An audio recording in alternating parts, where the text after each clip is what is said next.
ஈஸியான mutton dish நீங்கள் ready பண்ணணும்னா டெஃபினட்டாக இந்த மட்டன் புலாவ் ட்ரை பண்ணி பாருங்க. கட்டாயமாக உங்களுக்கு ரொம்ப பிடிக்கும். Hello friends, welcome back to chef's kitchen. So இந்த மந்த் ஃபுல்லாகவே பார்த்தீங்கன்னா குயிக்கான ரெசிபீஸ் ஆனால் ரொம்ப டேஸ்டியான ரெசிபீஸாக பண்ணிட்டு இருக்கோம். ஸோ இன்னைக்கு கூட அந்த மாதிரி ஒரு நான்வெஜ் தான் பண்ண போகிறேன். ஸோ யூஸ்வலாக பிரியாணி அப்படிங்கும்போது நிறைய வெரைட்டி ஆஃப் பிரியாணி நம்ம ஷெஃப்ஸ் கிச்சன் சேனலில் பண்ணிக்கிட்டே இருக்கும். ஸோ இன்னைக்கு நான் பண்ண போகிறது பிரியாணி கிடையாது, ஆனால் பிரியாணி மாதிரி ஒரு புலாவ் பண்ண போகிறேன். ஸோ அது வந்து நான் மட்டன் வச்சு பண்ண போகிறேன். மட்டன் புலாவ் சூப்பராக இருக்குங்க. ரொம்ப குயிக்காக நீங்கள் பண்ணிடலாம். ரொம்ப மசாலா ஸ்பைசஸ் எல்லாம் போடாமல் எனக்கு வந்து ஒரு மாதிரி சிம்பிளாக இருக்கணும் அப்படின்னா டெஃபினட்டாக நீங்கள் இந்த மட்டன் புலாவ் ட்ரை பண்ணி பார்க்கலாம். வாங்க இப்போ குயிக்காக குக்கிங் கூட போய்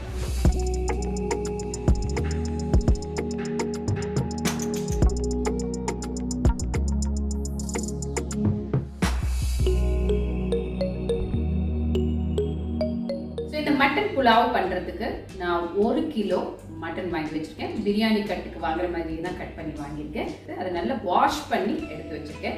இப்போ இந்த மட்டன் புலாவுக்கு ஒரு மேரினேஷன் பண்ண போகிறோம். ஸோ இந்த மேரினேட் பண்ணுறதுக்கு ஃபஸ்ட்டு நம்ம பிரியாணி மசாலா இல்லை நீங்கள் கரம் மசாலா இருந்தாலும் நீங்கள் அதை யூஸ் பண்ணலாம். நம்ம சேனலில் நாங்கள் பிரியாணி மசாலா பண்ணியிருக்கோம். அந்த பிரியாணி மசாலா தான் நான் இதில் யூஸ் பண்ண போகிறேன். ஸோ அது 1 ஸ்பூன் நம்ம எடுத்துக்கலாம்.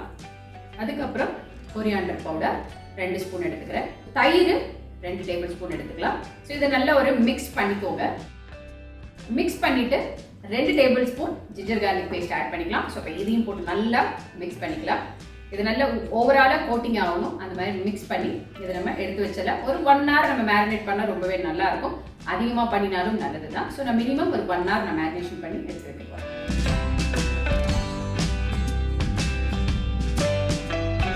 ஓகே, இப்போ நம்ம மேரினேஷன் முடிஞ்சிருச்சு. இப்போ முன்னே சொன்ன மாதிரி இது ஒரு குயிக்கான டிஷ் அப்படிங்கிறதுனால மட்டனை ஃபர்ஸ்ட் நம்ம குக் பண்ணிடலாம். அதுக்கு ஒரு குக்கரில் 2 டேபிள் ஸ்பூன் கீ எடுத்துக்கிட்டேன். ஸோ அது ஹீட் ஆன உடனே நம்ம ஆல்ரெடி மேரினேட் பண்ணி வச்சுருக்கோம் இல்லைங்களா, அந்த மட்டன் அதுக்குள்ளே ஆட் பண்ணிடலாம்.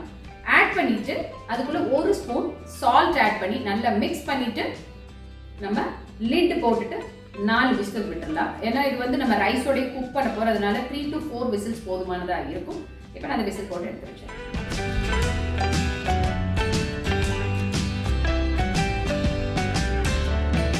இப்போ மட்டன் நல்லா குக் ஆயிடுச்சுங்க. இப்போ நான் என்ன பண்ண போறேன்னா எதில் நம்ம பிரியாணி பண்ண போகிறோமோ அந்த பாத்திரத்தை எடுத்து வச்சுட்டேன். அதில் வந்து 2 டேபிள் ஸ்பூன் ஆயில் ஆட் பண்ணுறேன். ஸோ ஆயில் நல்லா ஹீட் ஆனதுக்கப்புறம் பிரியாணி இலை போடுறேன். ஜாவித்ரி ஒரே ஒரு பீஸு, அது ஜஸ்ட் அந்த ஃப்ளேவருக்காக மட்டும்தான். அது கூட ஸோ ஏலக்காய், பட்டை, கிராம்பு, 1 பீஸ் மராட்டி மொக்கு. ஸோ இது போட்டுட்டு நல்லா ஆயிலில் கொஞ்சம் வணக்கினதுக்கு அப்புறமா 1 ஸ்பூன் சீரகம், 1 ஸ்பூன் மிளகு ஆட் பண்ணிக்கலாம். இவ்வளோதாங்க. இது நல்லா ஆயிலில் கொஞ்சம் ஒரு ஃபியூ செகண்ட்ஸ் நம்ம வந்து சாட்டே பண்ணிக்கலாம். ஸோ இப்போ நல்லா இதை சாட்டே பண்ணியாச்சுங்க. இப்போ அதில் வந்து ஒரு 3 மீடியம் சைஸ் ஆனியன் எடுத்து அதை நல்லா ஸ்லைஸ் பண்ணி வச்சுருக்கேன். அதை இதுக்குள்ளே ஆட் பண்ணுறேன்.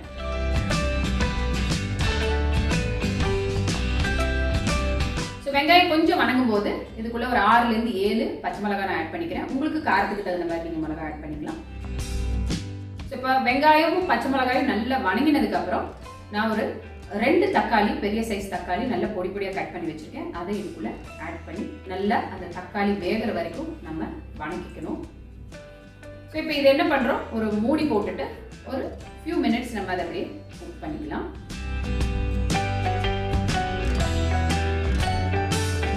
இப்போ அந்த தக்காளி வெங்காயம் எல்லாம் ஓரளவு குக் ஆயிடுச்சுங்க. இப்போ நான் என்ன பண்ணுறேன்னா 1 கைப்பிடி புதினா, 1 கைப்பிடி கொத்தமல்லி அதில் போடுறேன்.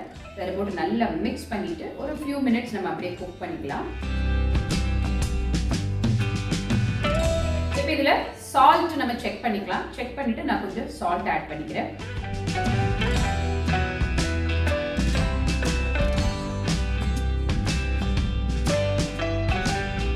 நார்மலாக நம்ம வந்து தம் போடும்போது நம்ம என்ன பண்ணுவோம்னா ரைஸை வந்து ஒரு 70-80% குக் பண்ணிவிட்டு அதுக்கப்புறமா நான் தம் போடுவேன். இதில் வந்து புலாவில் வந்து நம்ம என்ன பண்ண போகிறோம்னா ஸ்ட்ரைட்டாகவே ரைஸையும் மசாலாவே ஒன்றா போட்டு தான் நம்ம குக் பண்ண போகிறோம். அதனால் நீங்கள் ரைஸ் எவ்வளோ கப் எடுக்கிறீங்களோ அதுக்கு டபுள் தி டைம் வாட்டர் எடுத்துக்கோங்க. இப்போ நான் வந்து ஒரு 3/4 கிலோ ரைஸ் எடுத்துகிட்டு அதுக்கு தகுந்த மாதிரி வாட்டர் ஆட் பண்ணி வச்சுருக்கேன். ஸோ அந்த வாட்டர் இப்போ நான் இதில் ஆட் பண்ணிடுறேன்.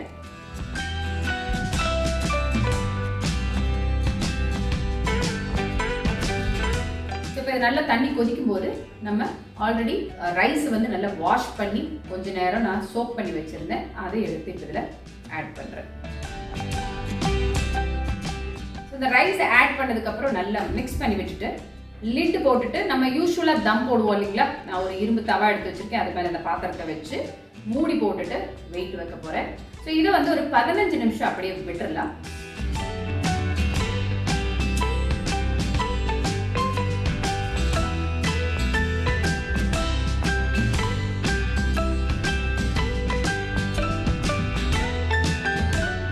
ஸோ அவ்வளோதாங்க, சூப்பரான சிம்பிளான மட்டன் புலாவ் ரெடி. ஸோ ஒரு ஈஸியான மட்டன் டிஷ் நீங்கள் ரெடி பண்ணணும்னா டெஃபினட்டாக இந்த மட்டன் புலாவ் ட்ரை பண்ணி பாருங்கள். கட்டாயமாக உங்களுக்கு ரொம்ப பிடிக்கும். வீட்டில் செஞ்சு பார்த்துட்டு சாப்பிட்டு பார்த்துட்டு உங்கள் ஃபீட்பேக்ஸை கமெண்ட் பாக்ஸில் போடுங்க. மறுபடியும் ஒரு சூப்பரான இன்ட்ரெஸ்டிங்கான ரெசிபியோட உங்களை மீட் பண்ணுறேன். Until then, it's me, Javithri, signing off. Keep watching. Happy cooking.